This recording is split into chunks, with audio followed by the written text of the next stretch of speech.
Bapa Surgawi, Bapa yang rahmani, Bapa di dalam Yesus Kristus Tuhan dan Juru Selamat kami. Segala puji syukur, limpah terima kasih kami naikkan ke hadapan hadirat-Mu ya Tuhan, karena oleh Tuhan jugalah sudah berikan lagi kepada kami kesempatan dan kelayakan sehingga kami boleh bertemu lagi melalui diskusi Zoom pada jam saat ini. Mari kiranya Tuhan berkati akan pertemuan kami ini ya Bapa, sebagai pertemuan kami yang terakhir di bulan Desember ini Tuhan, yang mana kami boleh pakai kesempatan ini lagi untuk belajar akan kebenaran firman. Berkatilah Roli yang akan memaparkan kepada kami, sehingga kami boleh mendapatkan pemahaman yang lebih dalam, pengetahuan yang lebih luas, dan hikmat yang daripadamu boleh bertambah-tambah, sehingga iman percaya kami boleh bertumbuh dan menjadi dewasa. Sehingga dengan demikian kami boleh belajar lebih setia, lebih taat, lebih dengar-dengaran, serta lebih mengasihi akan Tuhan. Terima kasih banyak ya Tuhan atas kekuatan dan kesehatan yang senantiasa Tuhan lengkapi di dalam kehidupan tubuh jasmani kami, sehingga kami boleh pakai hidup ini untuk senantiasa dapat memuliakan dan melayani akan Dikau. Kami berdoa Tuhan untuk teman-teman kami yang belum berkesempatan hadir, biarlah kiranya Tuhan boleh memberkati mereka di dalam setiap kegiatan dan aktivitas mereka. Kami mau serahkan ya Tuhan untuk diskusi Zoom kami ini hanya di dalam nama Tuhan kami Yesus Kristus, Juru Selamat dan Penebus dosa kami. Kepadamu kami sudah berdoa dan mengucap syukur. Amin. Amin. Terima kasih Pendeta. Ya, Terima kasih. Jadi kita sekarang membicarakan Advent, hari penantian Tuhan Yesus. Baik untuk Natal yang kita akan rayakan bersama dan penantian untuk kedatangan kedua. Nah, banyak hamba Tuhan sekarang membicarakan Natal, pranatal ini, Minggu Advent ini dengan Yesaya 40 ya. Yesaya 40 ayat 4. Di mana Tuhan akan menyatakan kemuliaan melalui anaknya yang tunggal. Dan akan memampukan manusia yang telah dipilih oleh Tuhan, di mana gunung-gunung yang merupakan idol kita, yang merupakan dewa-dewa kita, kesombongan, harta, kekayaan, segala macam, itu harus diratakan. Karena Tuhan akan memampukan orang yang akan beriman kepada Tuhan Yesus, yang akan menyatakan kemuliaan Tuhan. Kemudian lembah-lembah itu akan ditutup. Lembah-lembah itu melambangkan kuasa kegelapan, kejahatan kita.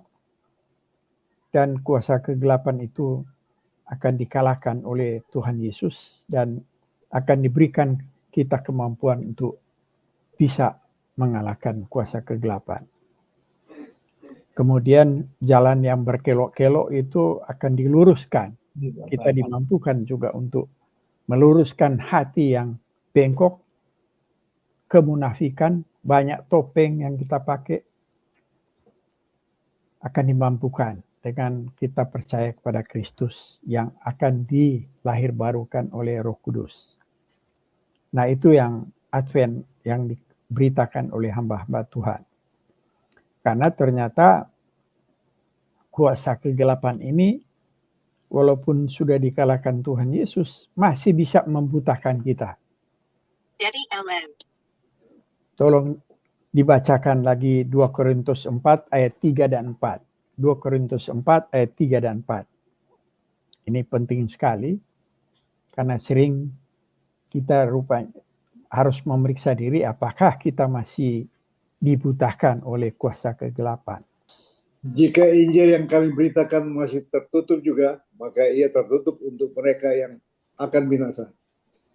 Yaitu orang-orang yang tidak percaya, yang pikirannya telah dibutakan oleh ilah zaman ini, sehingga mereka tidak melihat cahaya Injil tentang kemuliaan Kristus yang adalah gambar Allah.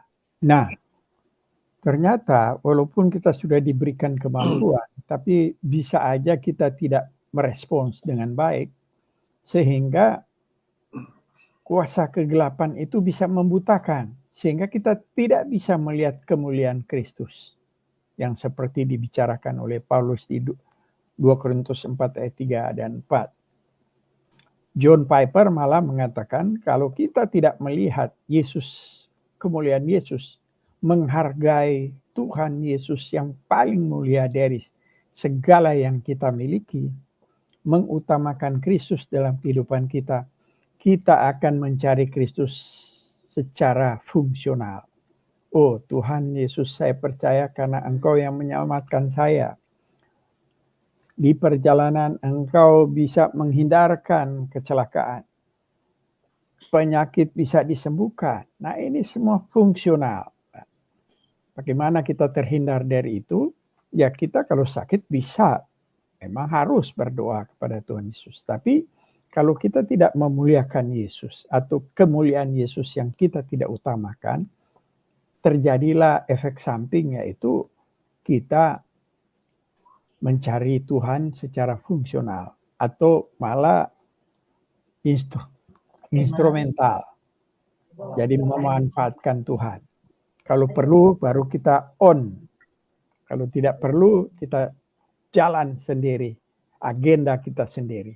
Nah itu yang pertama. Yang kedua, kita akan membaca di Matius 11 ayat 25 sampai dengan 27. Pada waktu itu berkatalah Yesus, Aku bersyukur kepadamu, Bapa, Tuhan langit dan bumi, karena semuanya itu Engkau sembunyikan bagi orang bijak dan orang pandai, tetapi Engkau nyatakan kepada orang kecil. Ya Bapa, itulah yang berkenan kepadamu. Semua telah diserahkan kepadaku oleh Bapakku, dan tidak seorang pun mengenal anak selain Bapa, dan tidak seorang pun mengenal Bapa selain anak, dan orang yang kepadanya anak itu berkenan menyatakannya. Ya, terima kasih. Jadi tidak ada seorang pun yang bisa mengenal Bapa. Tidak ada seorang pun. Nah, padahal hidup yang kekal adalah mengenal Allah yang benar dan mengenal Yesus Kristus yang diutus oleh Allah. Di sini dinyatakan tidak ada seorang pun mengenal Bapa, tidak ada seorang pun mengenal anak. Kecuali di ayat 27 mengatakan kepadanya anak itu berkenan menyatakannya. Jadi yang kita harapkan kehadiran Yesus itu sangat luar biasa. Karena dengan kita bisa melihat kemuliaan Allah yang dinyatakan di dalam Yesus, asal kita tidak dibutakan oleh zaman, dan kita bisa mengenal Tuhan, melalui Yesus yang akan menyatakan kepada yang berkenan kepadanya. Nah, kalau kita merasa kita sudah dipilih oleh Tuhan, percaya kepada Tuhan, dilahir barukan, kita bisa mengenal Allah Bapa dan Yesus.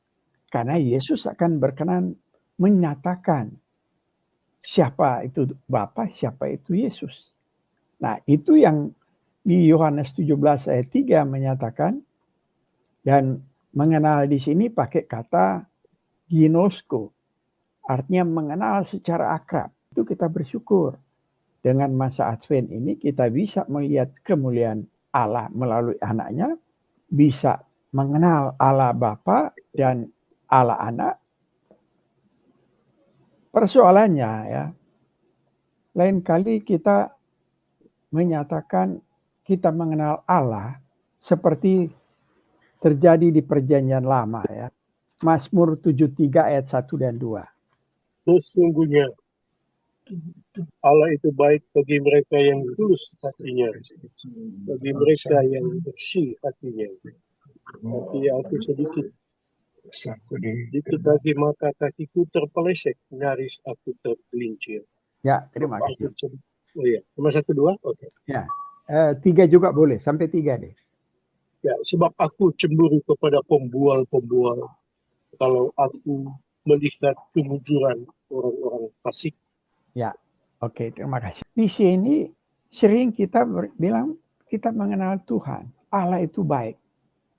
seperti apa yang terjadi di Asaf ya. Dia menyatakan Allah itu baik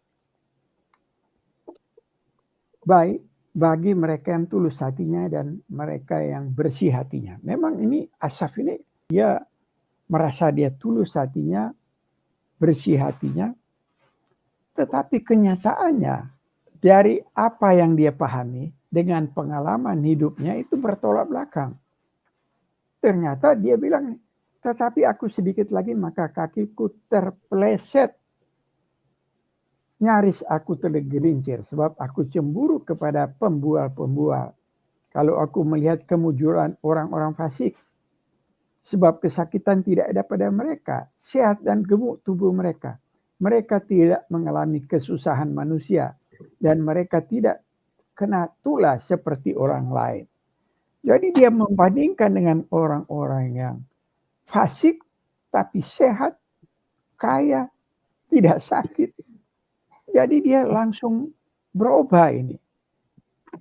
Tadinya dia mengerti Allah itu baik bagi yang tulus dan ternyata ada masalah di sini dengan pengalaman hidup. Nah, sering juga kita akan mengalami hal-hal yang sama. Kalau kita sehat, kita itu baik-baik saja. Kita apalagi ada berkat-berkat, oh Allah itu maha baik. Saya dapat berkat banyak, saya sehat. Tapi begitu sakit, bisa menyalahkan Tuhan. Padahal manusia itu hidup di dunia yang sudah jatuh. Bisa sehat, bisa sakit. Nah, Allah yang baik bagaimana yang benar? Jadi pemahaman manusia sangat terbatas. Memang harus melalui Yesus yang menyatakan kebenaran itu. Baru kita bisa tahu Allah yang baik yang bagaimana menurut Alkitab. Kalau enggak seperti Asaf ini. Memang kelihatannya kita memang perlu berseru kepada Tuhan Yesus untuk mendapatkan kebenaran. Supaya pengalaman-pengalaman yang terjadi kepada kita tidak membuat kita menyalahkan Tuhan. Karena kalau sehat, wah berkat Tuhan.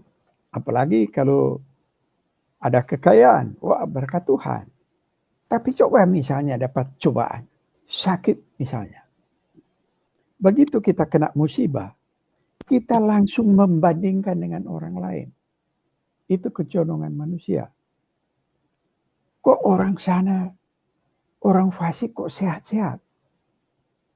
Kok enggak pernah sakit? Kok mujur? Kok kita yang pengikut Tuhan kok bisa seperti ini? Sampai pertanyaan bisa muncul, why me, Lord? Ya.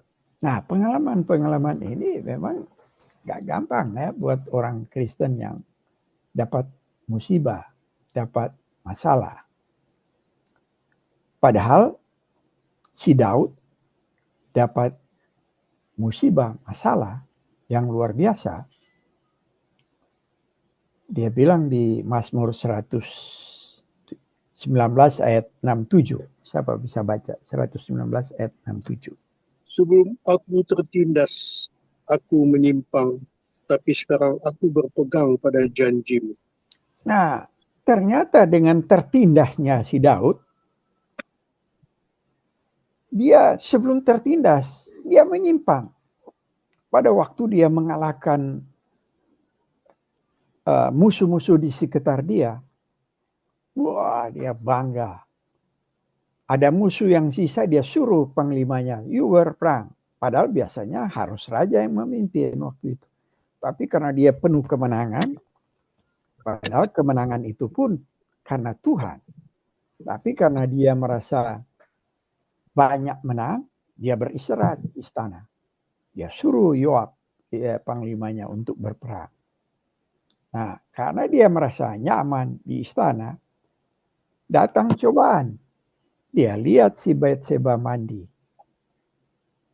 Yang dari atas istana, dia melihat, waduh, perempuan telanjang mandi.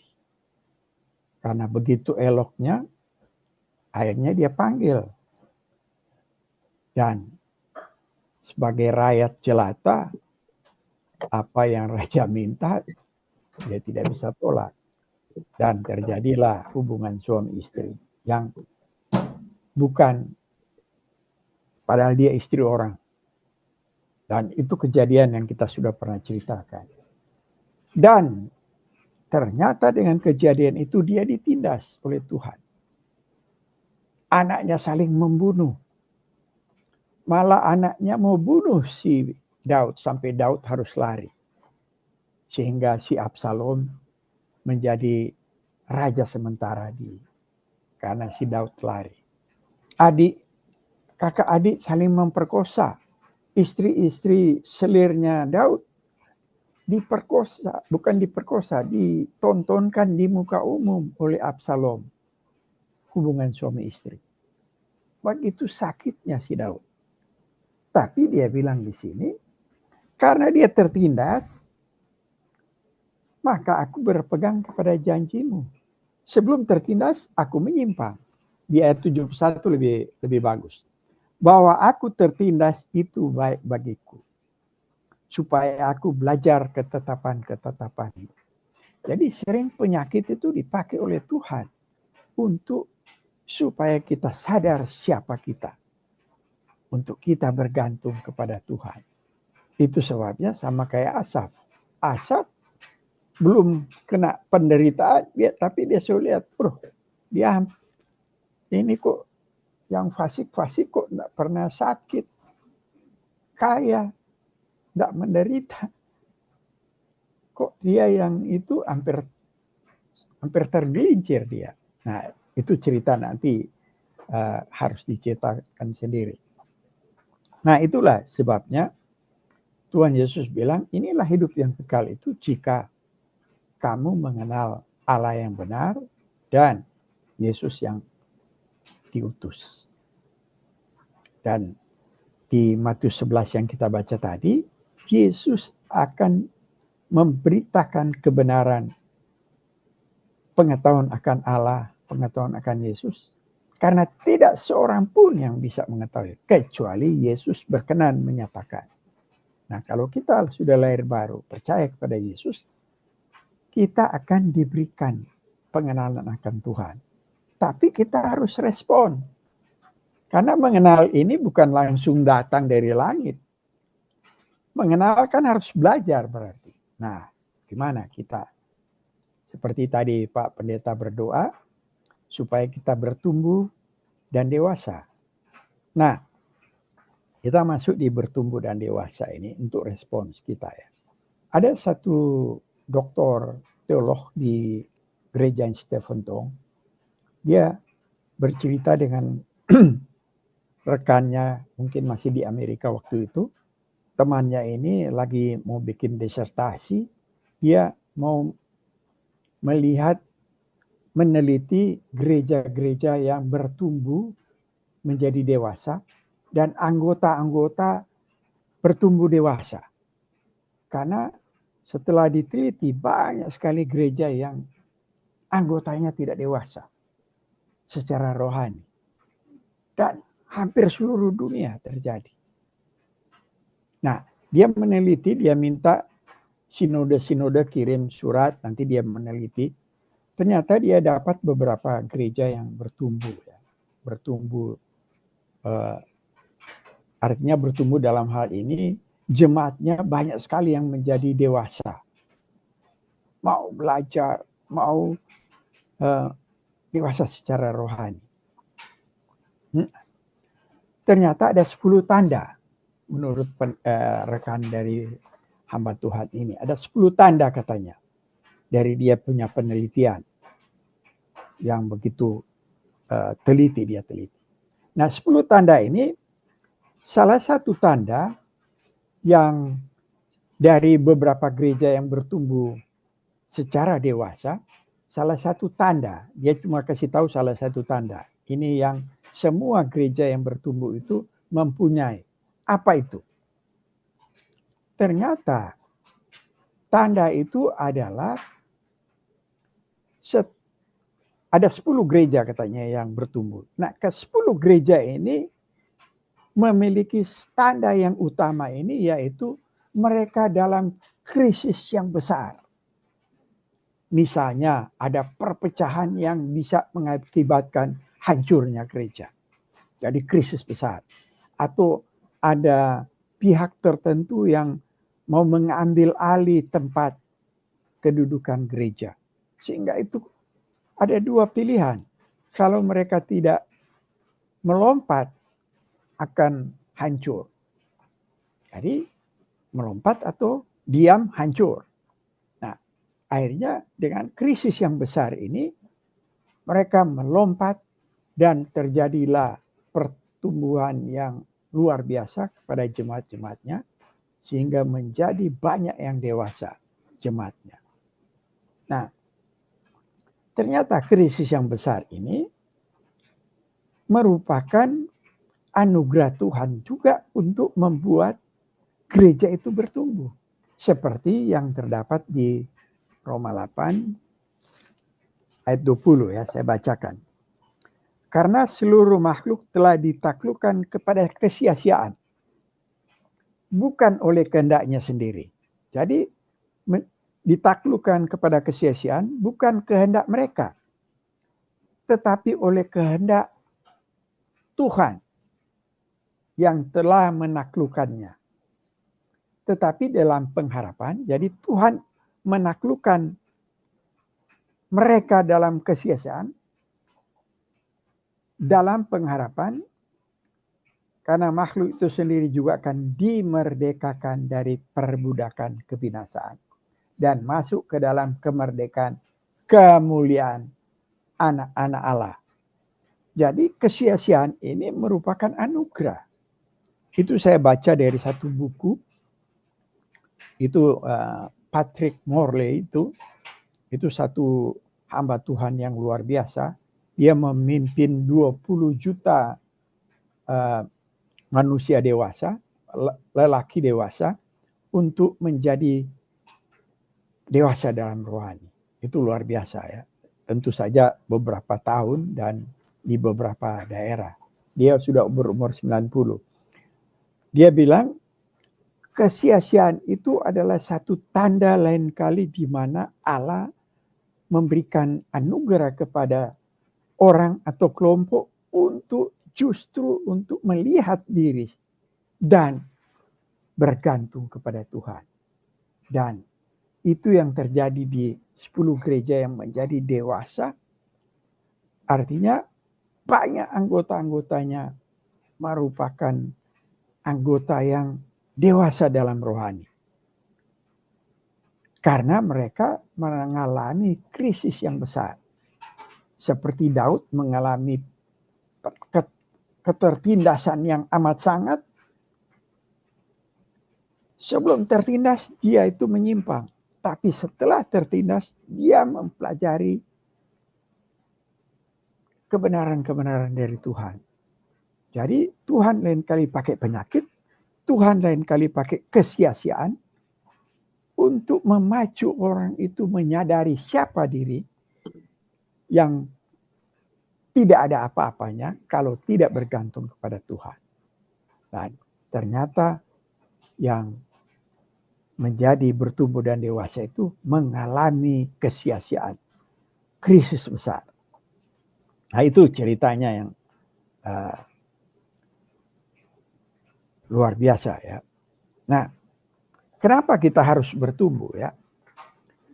Kalau kita baca di Matius 25, di mana Tuhan Yesus memberikan perumpamaan tentang talenta. Ada yang diberikan 1 talenta, ada yang diberikan 2 talenta, ada yang diberikan 5 talenta. 2 dan 5 talenta ini mengembangkan apa yang diberikan. Tapi 1 talenta itu menyimpan. Dan itu yang Tuhan Yesus bilang. Matius 25 ayat 25. Siapa tolong baca? Matius 25 ayat 25. 25 bunyinya begini. Karena itu aku takut dan pergi menyembunyikan talenta Tuhan itu di dalam tanah. ini terimalah kepunyaan Tuhan. Nah, dia tidak melakukan, dia justru menyimpan. Dan dia kembalikan kepada apa? Kepada Tuhan. Ya, pada Tuhan. Dan 26 ya kita baca. Maka jawab tuannya itu, hai kamu hamba yang jahat dan malas. Jadi kamu sudah tahu bahwa aku menuai di tempat di mana aku tidak menabur dan memungut, dan tempat di mana aku tidak menanam. Ayat 30. Tuannya bilang begini, dan campakkanlah hamba yang tidak berguna karena jahat dan malas. Campakkanlah hamba yang tidak berguna ke dalam kegelapan paling gelap. Di sanalah akan terdapat ratap dan kertak gigi. Jadi ternyata apa yang Tuhan Yesus berikan perumpamaan, 1 talenta, 2 talenta, 5 talenta, 1 itu menyimpan. Berbahaya. Kita diminta bertumbuh karena kita sudah diberikan segala sesuatu untuk kita bisa hidup secara dewasa dalam rohani. Yohanes 15 ayat 8. Siapa bisa baca?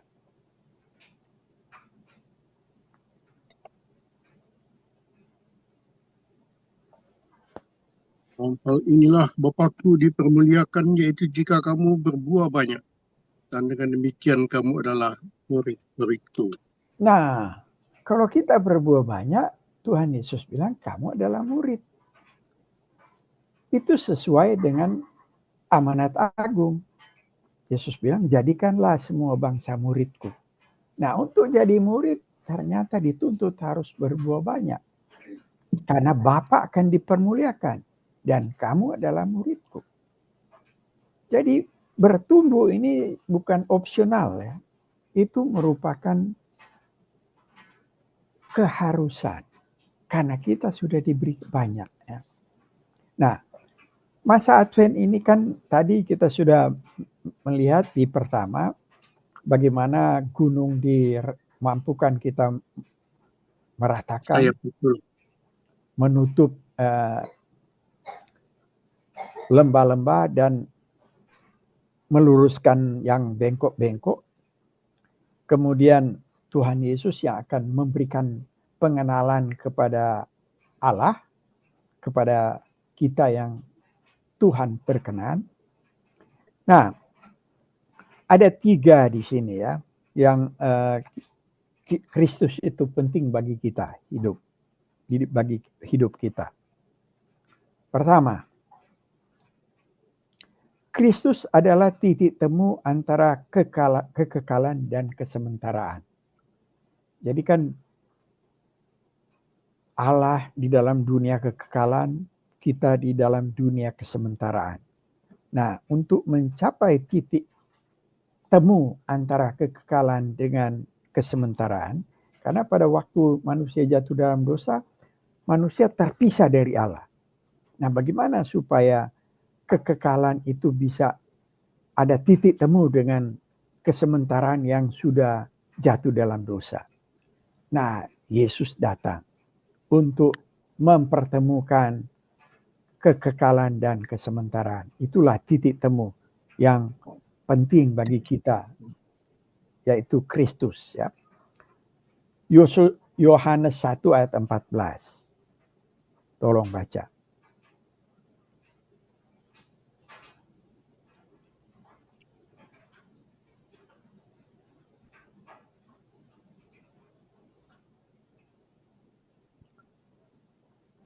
Yohanes 1 ayat 14. Firman itu telah menjadi manusia dan diam di antara kita, dan kita telah melihat kemuliaannya, yaitu kemuliaan yang diberikan kepadanya sebagai anak tunggal Bapa, penuh kasih karunia dan kebenaran. Nah, jadi Yohanes 1 ayat 1, pada mulanya adalah Firman. Firman bersama Allah. Firman adalah Allah. Jadi firman ini Kristus datang masuk ke dunia menjadi manusia. Itulah titik temu antara Allah dan manusia. Sehingga ada contact point of God and man. The contact point of God and man karena Kristus mau menjadi manusia dan tinggal bersama. Nah, itu pertama ya. Kristus adalah titik temu antara kekekalan dan kesementaraan.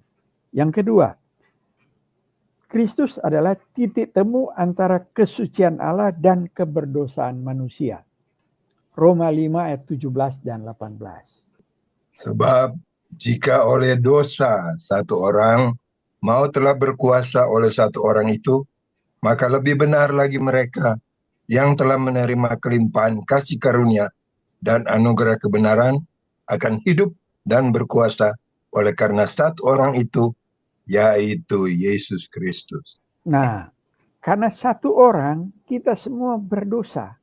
Karena Adam berdosa, kita semua berdosa. Dan akan maut. Oleh karena itu kita semua akan harus mati karena tubuh yang berdosa. Tetapi Yesus, karena Yesus Kristus, kita akan dibenarkan melalui Yesus Kristus. Itu yang tadi Bro Sami baca. Jadi titik temu antara kesucian Allah, karena Yesus mau berkorban sehingga siapa yang percaya akan dibenarkan oleh Allah. Jadi kesucian akan bertemu dengan keberdosaan kita karena Kristus menanggung dosa kita. Itu yang tadi ya. Yang ketiga, titik temu antara murka Allah dan anugerah Allah. Roma 6 ayat 23. Sebab upah dosa adalah maut. Tetapi karunia Allah ialah hidup yang kekal dalam Kristus Yesus. Upah dosa adalah maut. Artinya, kalau tidak dikaruniakan Allah, Yesus Kristus itu, kita akan mengalami maut yang kekal. Yaitu murka Allah yang digambarkan sebagai neraka. Sebagai maut, Kristus datang menjadi titik temu antara neraka, murka Allah dengan anugerah Allah. Itu Roma 6 ayat 23 tadi kita baca. Karena upah dosa adalah maut, atau murka Allah, tetapi karunia Allah melalui Yesus adalah hidup yang kekal. Nah, itu 3 titik temu yang menjadikan the contact point of God and man. Dan itu yang kita bisa nikmati. Itu yang penting buat Jadi yang dua, Roma 5 ayat berapa? 1 ya? Yang tadi. dua Roma 5 ayat 17 dan 18. Ada beberapa sih ayat ya. Bisa juga 2 Korintus 5 ayat 21. Karena Yesus dijadikan dosa, di mana kita mendapatkan kebenaran. Roma 5 ayat 21. Jadi itu yang nomor 2. Nomor 3 itu Roma 6 ayat 23. Karena dosa mendatangkan maut, yaitu murka Allah. Tapi anugerah Allah melalui Yesus mendatangkan hidup yang kekal. Itulah titik temu antara murka Allah dan anugerah Allah. Tadi sudah dijelaskan pertumbuhan itu bukan merupakan opsional, bukan pilihan, tetapi keharusan. Karena jangan kita seperti 1 talenta itu akan dibuang ke lubang